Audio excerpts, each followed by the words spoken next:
all, by the way, good afternoon, everybody, ladies and gentlemen, for coming down to support this great historic event. History to be made. Going back to what you asked me, in terms of improvements, it's there for all to see. It's a work in progress. We've been together, myself and Daniel and the team, for 12 months. So people have to remember that it's just 12 months. And what he has done in that period, and we're operating, in my opinion, in 35/40% capacity. There's so much development and growth to come. So what he's achieved in that period, in the last 12 months, is unthinkable, and we're just getting started. In terms of a loss on a record, a lot of people say you take a lot from your wins, but you can take a huge amount from a loss as well. When you look at that fight against Alexander Usyk, considering who Alexander Usyk is now, can you take a lot from that defeat?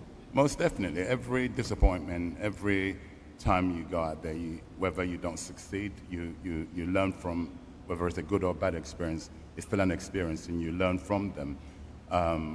Obviously, we're terribly disappointed for the outcome. It was a fight of two halves. We won before we lost. So we got to learn in situations, should that happen again, to be able to close the show. So it's an experience to be learned from that situation. Of course, is as much as I can sit here, and we've accepted it basically, and acceptance is a way of cure. You move forward. What have you changed in AJ? Nothing really. I just think that maybe it's the way that we articulate what it is that we want him to do, and we set out a game plan. Is as good as it gets when it comes to executing. You and your team, Lee Wiley and everyone backstage, I know you're very, very articulate in terms of the way you break down fighters. You would have broken down Daniel Dubois, you would have looked at those performances. Give me a positive first about Daniel Dubois. What does he do well? I'm not going to talk about his strengths and weaknesses. That's for us to go away, work on, dissect, and plan to overcome. But like I said, we've already done the groundwork. It's just a case of going through that with AJ, and like I said, I know when it comes time to execute, there's no one better. But he's done brilliantly. He went and fought Hrgovic when a lot of people chose not to fight him. He was undefeated at the time and done a magnificent job. First couple of rounds were a little bit tough for him, but he overcome that and showed what he's all about. And the prize at the end of the day was this fight at Wembley. And it doesn't get any better than this. You've got two Brits in there fighting for the IBF title, two probably the biggest punchers in the heavyweight division. And as we all know, when you've got two quality British fighters fighting each other for such a prestigious title, or a prestigious title, you always get a classic fight. Big punchers, it won't go the distance, somebody's going to go. I've got my opinion who I feel is going to win. That's why we've done this fight, and one thing's for sure, it's going to be exciting, and it's one of them where you can genuinely say, do not blink, do not blink. I was watching a few old interviews, Frank, in the lead up to doing this, and for a few years now you've been saying you fancy Daniel Dubois against Anthony Joshua, you've wanted the fight. Obviously this gets Anthony Joshua to the table, but why have you been so confident, and why have you been wanting this fight for so long? I think because of styles, and in the last year, Anthony has matured, not just as a fighter, mentally as well. And you've seen that. He's gone into his last two fights, and the bookmakers had him the underdog in both those fights, and he fought in those fights like he was the favourite. And he'd go into this fight with a lot of people, and certainly I've seen with the bookmakers as being the underdog. I don't see it that way. I've got a lot of respect for what he's done, certainly lately. AJ, he's on a roll of 4 wins, but if you look at the last couple of fights, Anthony's fought better quality fighters. Daniel's fought better quality fighters, and I just feel it's his moment. He's 26 years of age, he can punch, he can box, he's a great finisher. If he gets you in trouble, I think he's probably one of the best finishers out there, and it's a battle of hearts and mind. That's what this fight's going to be about. Who's got the strongest heart and who's got the strongest mind? They're both big punchers, and who's going to find their plan B when they get in trouble. The jab is the key to this fight. I mean, the resume, the history speaks for itself. Just to reiterate what Frank and Spencer said earlier about this incredible movement that we're seeing in boxing. I mean, we're 9 months into the inception of Riyadh's season. And I think when we began this journey, no one believed that Riyadh's season would leave Riyadh. And His Excellency says he wanted to bring a major event to the UK, to Wembley Stadium. I didn't necessarily believe him at the time. I thought it was all, you know, hyperbole in an interview. And it was the truth. What he's done is create, in my opinion, one of the biggest nights the sport has ever seen in this country. And that sits just 6 weeks after Riyadh season Los Angeles, which is fast approaching as well. So we're very lucky to be on this journey, and very lucky to be on the journey with Anthony Joshua. I mean, quite nostalgic walking around today, thinking back to the days of where we were. I suppose we were the rookies, really, walking around Wembley Stadium with 90,000 people, hearts beating out of our chest as he dethroned Vladimir Klitschko in the other greatest night in British boxing history. And he gets to do it all again here to become a 3-time world heavyweight champion. You know, an accolade that sits with very, very few. And it's a real fight. You know, we respect Daniel Dubois. I think he's done incredibly well. There weren't many screaming out to fight Filip Hrgović. He did it, he stepped up. And I'm so glad that he's champion, you know, because AJ can come in, as he always does, with a challenger mindset. But when he beats Daniel Dubois, he would have beaten another champion to become a 3-time world champion. This is just part of the journey to undisputed, which we've never lost sight of. And we see it clearer than ever. In the shape of his life, in the form of his life. This man to my right has done an incredible job. So yeah, in terms of selling him, just sit back and watch at night that he's going to make the hairs on the back of your neck stand up. A thrilling main event, 2 Brits fighting for the world heavyweight title, and a breathtaking undercard with these guys down here that's just been put together in the most stunning fashion. You know, AJ never really asks who he's fighting. Obviously, myself, and I want to thank as well 258 that have done an incredible job, you know, throughout the journey as well. Take care of the business with AJ. He will fight anybody. And when Daniel got the victory, that was the opponent. It just happens to come with a shiny red and gold belt that makes even more history for, I think, one of the most pivotal characters in the history of our sport in this country, in Anthony. And it just feels perfect. The timing feels perfect. So confident, so relaxed.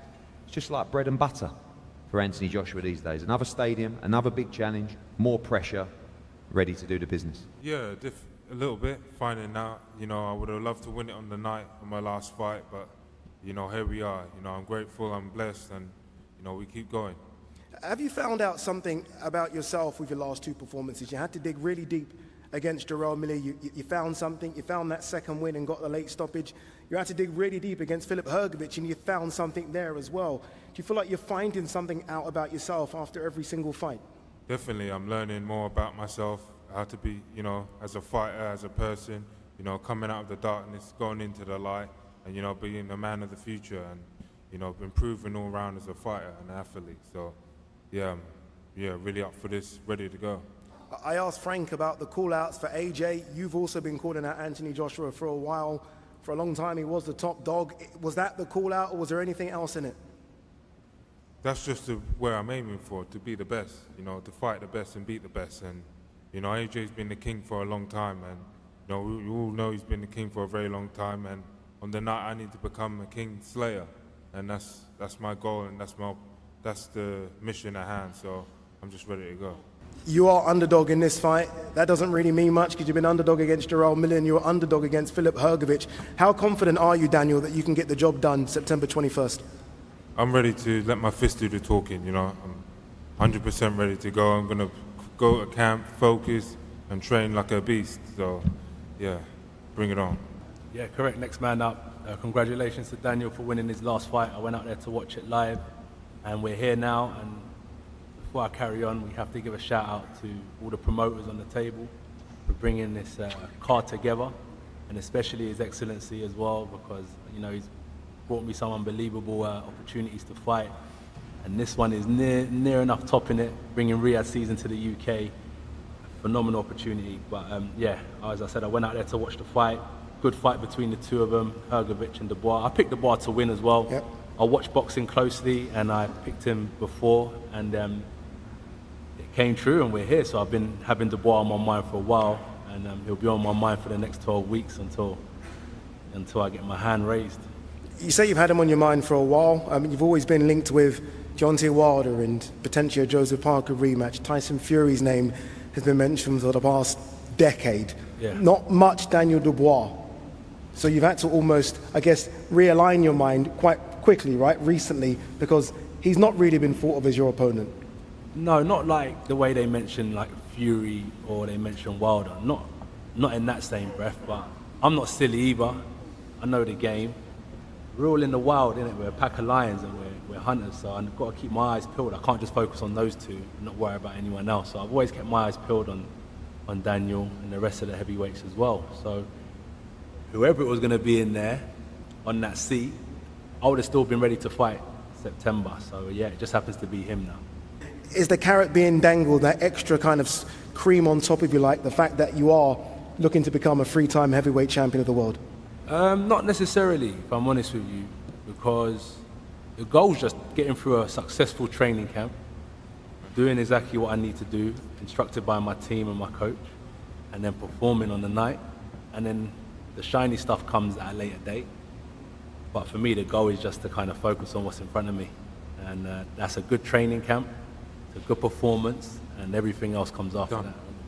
He's a young man, Daniel Dubois, only 26 years of age, right? He's been around for a long time. You're slightly older, obviously still in fantastic shape, but slightly older, Anthony. What's it like now, these new young heavyweights coming up that you've almost got to slay? Well, being an old man, basically. Being an older man. I feel fresh. I feel fresh as my shoulders clicking. Nah, I feel good, Like, no, I don't drink, don't smoke.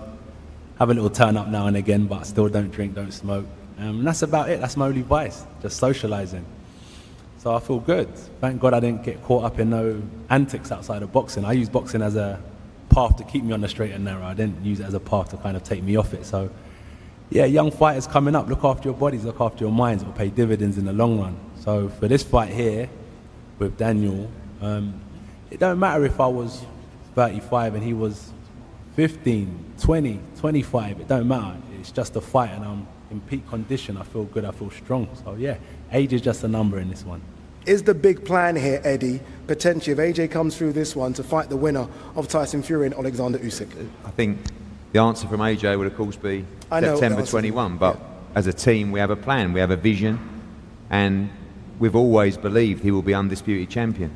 As it happens, the rise or the re-rise of Anthony Joshua has given us more confidence than ever. And we don't see anybody in the division beating him. Not just Daniel Dubois, anybody. And again, that's the work that he's put in. You know, he talks about he doesn't drink, he doesn't smoke. Any young fighter, any young sportsman wants to understand how to live your life, follow Anthony Joshua. Every day's training camp. You know, it's not how long do I have to get ready. It's just he's ready and he just turns it up when camp begins. So we've had a dream, been manifesting the undisputed championship, and that's what's going to happen. It's not a case of if or maybe. And there's no plan, there's no contract to fight the winner. It's just going to happen. He's going to win this fight, and then he's going to beat the winner of Fury Usyk. But he's just focused on September 21. I've just got wild dreams that I just know are going to happen because I can see it, I can smell it, and I can breathe it, and I can't wait. Eddie's very confident of Anthony, and I'm very confident of Daniel. We'll find out on the night. You know, styles make fights, all those cliches, everything. But you know what? Once that bell goes, they're going to get down on it, and it will be exciting. There's no doubt about it. They ain't going to be fiddling around trying to feel each other out. This is going to be warfare in the ring. That's what it will be. This is going to be a great, great fight. And this man here is going to be successful in defending his title. That is how I see the fight, and nobody's going to change my opinion on that. That's how I see it, and I believe he'll do it.